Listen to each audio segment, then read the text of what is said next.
বন্ধুরা, আমাদের হিন্দু শাস্ত্র অনুসারে বছরের 4টি দিনকে সবথেকে গুরুত্বপূর্ণ দিন বলে মনে করা হয়েছে। 1. অক্ষয় তৃতীয়া, 2. বিজয়া দশমী, তৃতীয়ত পয়লা বৈশাখ ও চতুর্থ কার্তিক মাসের প্রথম দিন। এবং 365 দিনের মধ্যে সর্বশ্রেষ্ঠ দিন হচ্ছে এই অক্ষয় তৃতীয়া। তাই পবিত্র অক্ষয় তৃতীয়ার দিন যে করবে এই দান, তার সকল ইচ্ছা পূর্ণ হবেই হবে। সেই সঙ্গে সঙ্গে আপনারা যদি এই পবিত্র অক্ষয় তৃতীয়ার মহাযজ্ঞে এই একটি সবজি আপনার বাড়িতে কিনে আনতে পারেন, তাহলে মা লক্ষ্মী দৌড়ে আপনার বাড়িতে চলে আসবে। হ্যাঁ বন্ধুরা, আপনারা একেবারে ঠিকই শুনছেন, কারণ স্বয়ং পরমেশ্বর ভগবান শ্রীকৃষ্ণ বলেছেন যে এই পবিত্র অক্ষয় তৃতীয়ার দিনে আমরা যা কার্য করি তা অক্ষয় হয়ে থাকে। সেটা পাপ হতে পারে বা পুণ্য হতে পারে, সেটা আপনার ওপর নির্ভর করে। তাই আপনারা এই পবিত্র অক্ষয় তৃতীয়ার দিনটিকে কিভাবে কাটাবেন সেটা সম্পূর্ণ আপনাদের ওপর নির্ভর করছে, আপনাদের ভাগ্য। আপনারা যদি ভালো কর্ম করেন তাহলে ভালো ফল আপনি সুনিশ্চিতভাবে পাবেন। আর আপনি যদি কোনো খারাপ কাজের সাথে লিপ্ত থাকেন তাহলে সেই পাপের ফল আপনাকে ভোগ করতেই হবে। তাই বন্ধুরা, এই দিনে বন্ধুরা বাড়ির মধ্যে মা লক্ষ্মী এবং ভগবান গণেশের পুজো আরাধনা অবশ্যই করবেন, নতুবা লক্ষ্মী নারায়ণের পুজো করবেন, বা ভগবান শ্রীকৃষ্ণ ও শ্রীমতী রাধারানীর পুজো আরাধনায় এক বিশেষ মাহাত্ম্য রয়েছে। এছাড়াও এই পবিত্রতম দিনে স্নান, দান, কেনাকাটি এবং বিশেষ কিছু কার্যে বাড়ির মধ্যে সুখ শান্তি সমৃদ্ধিতে ভরপুর হয়ে ওঠে। তাই বন্ধুরা, আজ আমি আমার এই ভিডিওটির মাধ্যমে আপনাদেরকে জানিয়ে দেব যে এই পবিত্রতম দিনে কোন জিনিসটি দান করলে অক্ষয় পূর্ণ প্রাপ্তি হয় এবং সেই সঙ্গে জীবনে আর্থিক উন্নতি হবেই হবে। এবং একই সঙ্গে আপনারা জানতে পারবেন যে কোন জিনিসটি বাড়ির মধ্যে কিনে আনলে বাড়ির মধ্যেই সুখ শান্তি সমৃদ্ধি ও অখণ্ড সৌভাগ্যে ভরপুর হয়ে ওঠে। তাই এই প্রসঙ্গে বিস্তারিত জানার আগে আপনাদের বলে রাখি, আপনি যদি আমাদের এই চ্যানেলে নতুন হয়ে থাকেন তাহলে চ্যানেলটি অবশ্যই সাবস্ক্রাইব করুন এবং পাশে থাকা নোটিফিকেশন বেল আইকনটি ক্লিক করুন, কারণ আমি বিভিন্ন প্রকার তন্ত্র মন্ত্র, বশীকরণ, টোটকা, বাস্তু টিপস, জ্যোতিষশাস্ত্র, পুজো আরাধনা এবং ব্ল্যাক ম্যাজিক করা নিয়ে নিত্য নতুন ভিডিও আপলোড করে থাকি, যা প্রয়োগ করার মাধ্যমে আপনার জীবনে থাকা সকল প্রকার সমস্যার সমাধান হয়ে যাবে। চলুন এইবার মূল আলোচনায় প্রবেশ করা যাক। তবে এই মূল আলোচনায় প্রবেশ করার আগে আপনারা যদি লক্ষ্মী গণেশের আশীর্বাদ ও কৃপায় নিজেদের জীবনকে ধনধান্যে পরিপূর্ণ করতে চান, যদি চান মায়ের কৃপায় আপনাদের জীবনে তথা আপনাদের পরিবারে সুখ শান্তি বজায় থাকুক, তাহলে ওম লক্ষ্মী গণেশায় নম লিখে কমেন্ট অবশ্যই করবেন। দেখবেন মা লক্ষ্মী এবং ভগবান গণেশের আশীর্বাদ ও কৃপাদৃষ্টি আপনাদের সঙ্গে সাথে থাকবে। বন্ধুরা, আমাদের হিন্দু শাস্ত্র মতে মনে করা হয় যে এই পবিত্র অক্ষয় তৃতীয়ার দিন থেকেই সত্যযুগ এবং ত্রেতা যুগের সূচনা হয়েছে। এই দিনেই ভগবান বিষ্ণুর ষষ্ঠ অবতার পরশুরামজি অবতরিত হয়েছিলেন। বন্ধুরা, এই পবিত্র অক্ষয় তৃতীয়ার দিনেই মা গঙ্গা সমস্ত পাপ বিনাশ করতে এই মর্তলোকে আসেন। সেই সঙ্গে এই পবিত্র অক্ষয় তৃতীয়ার দিনে কুবের মহারাজের ওপর প্রসন্ন হয়ে দেবাদিদেব মহাদেব তাকে ধনধান্যে ভরিয়ে দেন। একই সঙ্গে এই পবিত্র অক্ষয় তৃতীয়ার দিনেই পুরীর জগন্নাথ মন্দিরে ভগবানের রথযাত্রার জন্য রথ নির্মাণ কার্য শুরু হয়ে যায়। ঠিক তেমনই এই পবিত্র অক্ষয় তৃতীয়ার দিন, ঠিক এই দিনেই পরমেশ্বর ভগবান শ্রীকৃষ্ণের পরম মিত্র সুদামার সাথে ভগবানের দেখা হয়েছিল। ঠিক তেমনই এই পবিত্রতম দিনে মাতা দ্রৌপদীর বস্ত্রহরণের চেষ্টা করায় পরমেশ্বর ভগবান শ্রীকৃষ্ণ তাকে অনন্ত বস্ত্র প্রদান করেছিলেন। তাই বন্ধুরা, আপনারা নিশ্চয়ই বুঝতেই পারছেন যে এই পবিত্র অক্ষয় তৃতীয়ার দিনটি কতটা গুরুত্বপূর্ণ। তাই বন্ধুরা, এই পবিত্রতম দিনে যে জিনিসগুলি দান করলে অত্যন্ত শুভ, তা হচ্ছে যদি কোনো নারীকে এই দিনে আপনারা বস্ত্র দান করতে পারেন তাহলে আপনারা অখণ্ড সৌভাগ্যের অধিকারী হবে এবং সেই সঙ্গে সঙ্গে কাউকে জল দান করা, কাউকে অন্ন দান করা, এছাড়াও ঘি, জব, সবজি, জামা কাপড় বা যে কোনো ধরনের ফল এবং তেঁতুল দান করা এই দিনের সর্বশ্রেষ্ঠ দান বলে বিবেচিত। এবং বন্ধুরা, এই পবিত্র অক্ষয় তৃতীয়ার দিনেই সকাল সকাল ঘুম থেকে উঠে কোনো নদী বা গঙ্গার জলে স্নান করলে সেই ব্যক্তিকে কখনো নরকে যেতে হয় না এবং ভগবানের বিশেষ কৃপা সেই ব্যক্তি প্রাপ্ত করে, ফলে তার সকল দুর্ভাগ্যের সেই দিন নাশ হয়ে যায়।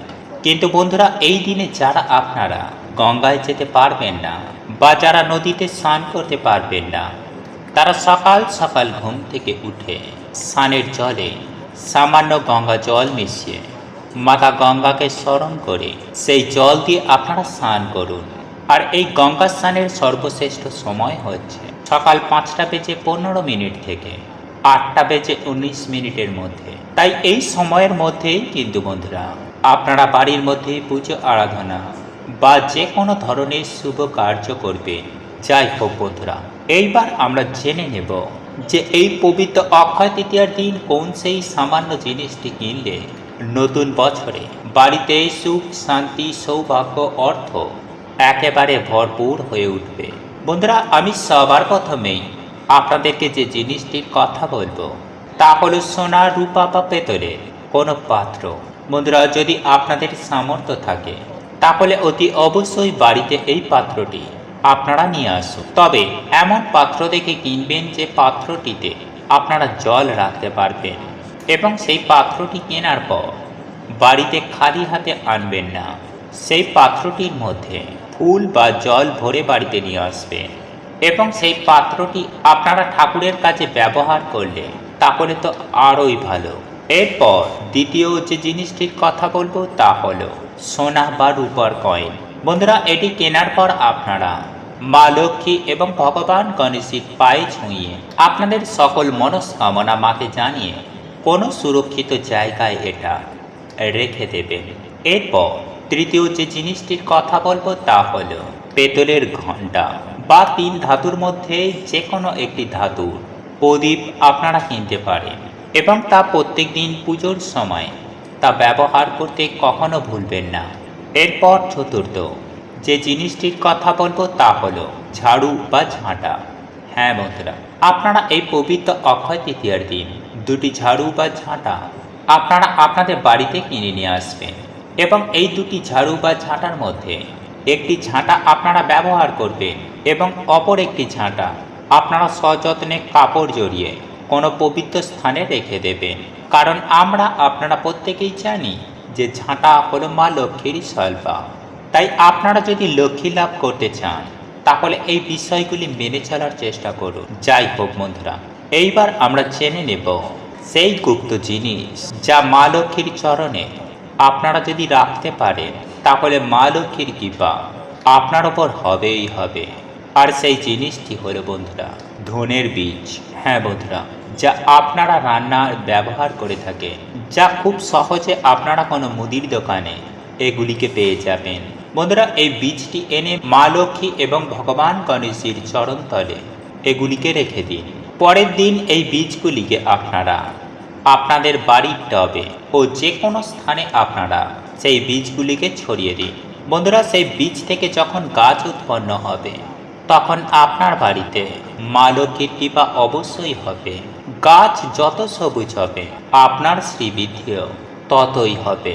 আর যদি বন্ধুরা এগুলি আপনারা কিছুই না কিনতে পারেন তাহলে মাত্র 10 টাকার মধ্যে আপনারা লক্ষ্মী কড়ি পেয়ে যাবেন, যা মা লক্ষ্মীর অত্যন্ত প্রিয়। বন্ধুরা, এছাড়াও আপনারা 1 টাকার বিনিময়ে একটি নাভি শঙ্কর আপনার বাড়িতে কিনে আনতে পারেন। এতে মা লক্ষ্মীর আশীর্বাদ, ভগবান গণেশের আশীর্বাদ এবং সেই সঙ্গে কুবের মহারাজের আশীর্বাদ আপনারা লাভ করবেন। তবে বন্ধুরা, একই সঙ্গে এই পবিত্র অক্ষয় তৃতীয়ার দিন আপনারা বাজার থেকে তরমুজ কিনে আনবেন, এবং এই তরমুজ আপনারা মা লক্ষ্মীর চরণে নিবেদন করে আপনারা মায়ের পুজো আরাধনা করবেন, এবং সেই তরমুজ প্রসাদ স্বরূপ সপরিবারে গ্রহণ করবেন। দেখবেন আপনারা সুস্থ থাকবেন, নীরোগ থাকবেন। এবং মা লক্ষ্মীর আশীর্বাদ পাবেন, যার ফলে আপনাদের জীবনে সারা বছর টাকার বৃষ্টি হবে সুনিশ্চিতভাবে। আপনারা আপনাদের বাড়ির তুলসী তলায় পুঁতে দিন সামান্য একটি 1 টাকার কয়েন।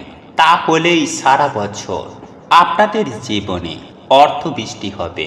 হ্যাঁ বন্ধুরা, অর্থ যেখান থেকেই হোক আপনার হাতে আসবে। তাই বন্ধুরা, আজ আমি আমার এই ভিডিওটির মাধ্যমে অত্যন্ত সহজ কিন্তু অতি চমৎকারী একটি টোটকা বা উপায় সম্পর্কে বলবো। সেটি করে দেখুন, আমি সুনিশ্চিতভাবে বলতে পারি অর্থনৈতিক সমস্যা আপনাদের ধারের কাছেও আসতে পারবে না। সেই সঙ্গে আপনারা অখণ্ড সৌভাগ্যের অধিকারী হবেন, জীবনে আর্থিক বৃদ্ধি হবে, জীবনে সফলতা আসবে এবং ছোটখাটো যেসব সমস্যাগুলির কারণে আপনারা অত্যাধিক টেনশন করেন, সেই সব সমস্যাগুলো কিন্তু অনেকাংশেই দেখবেন সেগুলি আস্তে আস্তে কেটে যাবে এই টোটকা বা উপায়টি করার ফলে। এবং এবং সফলতা আপনাদের জীবনে আসতে বাধ্য হবে। বন্ধুরা, আমি বারবার আপনাদের বলছি, ছোট্ট একটি টোটকা কিন্তু এর চমৎকারী গুণাগুণ অত্যাধিক। তাই সুপ্রিয় দর্শক বন্ধুরা, আপনারা যদি জীবনে সুখ শান্তি সমৃদ্ধি পেতে চান, যদি প্রচুর প্রচুর টাকার মালিক হতে চান, সর্বকর্মে যদি আপনারা সফলতা পেতে চান, তাহলে রাতে ঘুমানোর আগে এই নিয়মবিধি মেনে সামান্য একটি টাকা আপনার তুলসী তলায় পুঁতে দেবেন। বন্ধুরা, আমি সবার প্রথমেই আপনাদেরকে জানিয়ে রাখি যে এই উপায় বা ক্রিয়াটি করার জন্য আপনাদেরকে একটি পাথর বাটি সংগ্রহ করতে হবে। যদি ধরুন আপনাদের গৃহে কোনো পাথরের বাটি নেই, তাহলে আপনারা যে কোনো মাটির পাত্র ব্যবহার করতে পারেন, তাতে কোনো সমস্যা নেই। তাই বন্ধুরা, আপনারা আপনাদের সুবিধার্থে পাথর বাটি বা মাটির বাটি যেটা হোক একটা আপনাদেরকে নিতে হবে। সেই সঙ্গে একটি পান পাতা জোগাড় করে নেবেন। এরপর আপনারা ওই মাটির বা পাথরের যে বাটি আপনারা নিয়েছিলেন, সেই বাটির মধ্যে ওই পান পাতাটি রাখবেন এবং তার ওপরে একটা 1 টাকার কয়েনে রাখবেন। তারপর আপনারা কিছুটা পরিমাণ গঙ্গা জল ঢেলে দেবেন। বন্ধুরা, আপনারা এতটাই গঙ্গা জল ঢালবেন যাতে ওই পান পাতা ও 1 টাকার কয়েনটি সম্পূর্ণরূপে জলের তলায় ডুবে থাকে। তারপর আপনারা এটিকে এমন জায়গায় রেখে দেবেন যেখানে সচরাচর কেউ যায় না এবং কেউ বাটিটি স্পর্শ করবে না। বন্ধুরা, এইভাবে সারা রাত আপনারা বাটিটিকে রেখে দেবেন। বন্ধুরা, এই উপায় বা ক্রিয়াটি করার ফলে আপনাদের পরিবার বা আপনাদের গৃহের মধ্যে অত্যন্ত পরিমাণে একটা পজিটিভ এনার্জি তৈরি হবে, যার ফলে পরিবারে আপনার গৃহ থেকে সমস্ত প্রকার নেগেটিভ এনার্জি ধ্বংস হয়ে যাবে। তারপর এই বাটিটি আপনারা আপনাদের তুলসী তলায় রেখে দেবেন। বন্ধুরা, এইভাবে সারা রাত এই বাটিটি অর্থাৎ জলপূর্ণ এই বাটিটি আপনারা আপনাদের তুলসী তলায় রেখে দেবেন।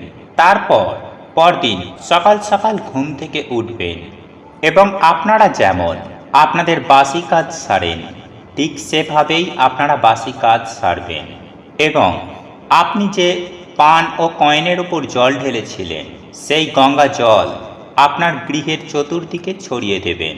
সেই সঙ্গে আপনাদের বাড়ির যে প্রধান দরজা আছে, সেই প্রধান দরজার চৌকাঠেও সামান্য একটুখানি জল দিয়ে ধুয়ে দেবেন। বন্ধুরা, এই উপায় বা ক্রিয়াটি অত্যন্ত কার্যকরী শক্তিশালী একটি উপায়। তাই এই উপায় বা ক্রিয়াটি অবশ্যই করবেন, ফল পাবেন হাতে নাতে। যাই হোক বন্ধুরা, তারপর আপনারা পান পাতাটি হাতে নিয়ে আপনার তুলসী তলায় দাঁড়িয়ে তুলসী মহারানীর উদ্দেশ্যে আপনার সমস্ত মনস্কামনা মনোবাসনা জানাবেন। আপনাদের দুঃখ দারিদ্রতা দুর্দশার কথা জানাবেন। কেউ যদি অসুস্থ থেকে থাকে, সুস্থ হবার প্রার্থনা জানাবেন এবং তারপরে আপনি যে উদ্দেশ্যে করছেন, অর্থাৎ ধরুন আপনি আপনার আয় উন্নতি বৃদ্ধির জন্য এই উপায় বা ক্রিয়াটি করছেন, তাহলে এই পান পাতাটি আপনার মাথার উপরে 7 বার ঘুরিয়ে নেবেন। আবার অথচ আপনার পরিবারের কোনো সদস্য হয় সে অসুস্থ হয়ে আছে দীর্ঘদিন ধরে, সুস্থতা অনুভব করছে না, আর আপনি এই উপায় বা ক্রিয়াটি ওনার জন্য করছেন, সুস্থতা কামনা করছেন, তাহলে এই পান পাতাটি নিয়ে আপনি ওই অসুস্থ ব্যক্তির মাথার ওপর 7 বার ঘুরিয়ে দেবেন তারপরে ওই পান পাতাটি নিয়ে আপনারা জলে ভাসিয়ে দেবেন এবং আপনারা যখন এটি জলে ভাসাবেন তখন আপনারাও স্নান করে নেবেন। তারপর শুদ্ধ বস্ত্র পরিধান করে আপনারা ওই বাটিতে থাকা 1 টাকার কয়েনটি নেবেন এবং আপনার তুলসী তলায় পুঁতে দেবেন। দেখবেন স্বয়ং পরমেশ্বর ভগবান শ্রীকৃষ্ণ ও তুলসী মহারানীর আশীর্বাদ ও কৃপায় আপনাদের সমস্ত সমস্যা বিপদ আপদ দূর হয়ে গিয়েছে। তবে বন্ধুরা, এই উপায় বা ক্রিয়াটি করার সময় ভুল করেও মনে অবিশ্বাস আনবেন না।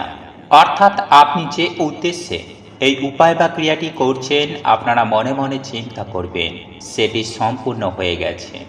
একই সঙ্গে বন্ধুরা, আপনারা আরও একটি বিষয় মাথায় রাখবেন। আপনি যে এই তুলসী গাছের গোড়ায় এই 1 টাকার কয়েনটি পুঁতবেন, এই টাকাটি কখনো আপনারা খরচা করবেন না। আপনি যে উপায় বা ক্রিয়াটি করছেন, যে উদ্দেশ্যে করেছেন, আপনি এই উপায় বা ক্রিয়াটি যে উদ্দেশ্যে করবেন সেটি আপনাদের সম্পূর্ণ হয়ে গেলে এই 1 টাকার সঙ্গে আরও কিছু টাকা যোগ করে আপনারা তুলসী তলায় হরিনোট দিয়ে দেবেন। হ্যাঁ বন্ধুরা, আপনারা একেবারে ঠিকই শুনেছেন। বন্ধুরা, এই উপায় বা ক্রিয়াটি অত্যন্ত কার্যকরী একটি উপায়। এটি পরীক্ষিত এবং প্রমাণিত। তাই আপনাদের মনে যদি ঈশ্বর বা ভগবানের প্রতি আস্থা থাকে, ভরসা থাকে, তাহলে আজকের মতো এই মহা সুবর্ণ সুযোগে এই উপায় বা ক্রিয়াটি অতি অবশ্যই করুন, ফল পাবেন হাতে নাতে। বন্ধুরা, আপনাদের এই ভিডিওটি যদি পছন্দ হয়ে থাকে তাহলে ভিডিওটি লাইক করুন, কমেন্ট করুন এবং বন্ধুদের সাথে শেয়ার অবশ্যই করুন। মনে রাখবেন, আপনার একটি শেয়ার অনেক মানুষকে উপকৃত করতে পারে। এবং আপনি যদি নতুন হয়ে থাকেন তাহলে চ্যানেলটি অবশ্যই সাবস্ক্রাইব করবেন এবং পাশে থাকা নোটিফিকেশন বেল আইকনটি ক্লিক করবেন এইরূপ নিত্য নতুন ভিডিও সবার আগে দেখার জন্য। ঈশ্বর আপনার মঙ্গল করুক। আপনি সুস্থ থাকুন, ভালো থাকুন।